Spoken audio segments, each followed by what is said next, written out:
In robotics, precision means performing the same motion or reaching the same position repeatedly with minimal variation. Accuracy measures how close those movements are to the intended target. A robot can be precise but inaccurate, or accurate but imprecise. Ideal performance requires achieving both accuracy and precision together. Do you know that Stobly robots have an excellent precision, and with the option absolute calibration, they have also a top-level accuracy? Here a video. On today's episode, the most important concept in quality and metrology: accuracy versus precision. Accuracy, precision. Now, the people that don't work in manufacturing engineering or quality assurance, for those people, these two words are synonyms. For decades, advertising has touted everything from Swiss watches and German cars to Japanese audio equipment as precision engineered. But for professionals whose job it is to see that important attributes of mass production goods stay inside their customers' acceptable quality limit, accuracy and precision are not the same thing. Let me illustrate what I mean with a simple example using darts and a dartboard. The attribute we're measuring here is a dart on target on the bullseye. I'll throw all 16 darts, then let's take a look. What we're looking at here is an example of poor accuracy and poor precision. The darts are all over the board. Now let's try again.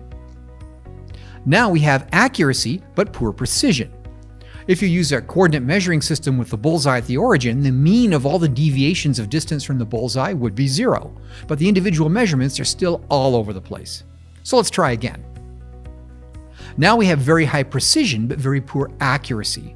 The darts are consistently hitting the same spot on the board, but they're not on target. Now this is actually better than it looks, regardless of whether it's the diameter of a hole, or the fit-up of a robotic assembly process, or the amount of sugar on a donut. A condition that is accurate but not precise suggests that the equipment is not capable in the quality sense of that word, or that it is operating at or outside its design limits. Now, I've seen this frequently with robotics and machine tools which are run at 100% feeds and speeds, and it's one reason why many manufacturing engineers operate equipment well within the maximum performance limits of production equipment, despite the loss in potential productivity. Accuracy without precision can be a challenging problem to correct, and an expensive one if the capability study shows that the piece of production equipment simply can't deliver both. Now, in the hole drilling example, the engineer would look for wear in a bushing or a bearing, or maybe a concentricity issue or flex in a cutting head.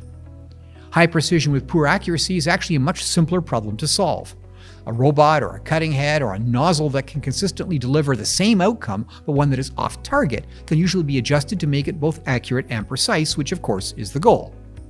High precision with poor accuracy usually means a capable machine that is out of adjustment or has another problem such as fixturing.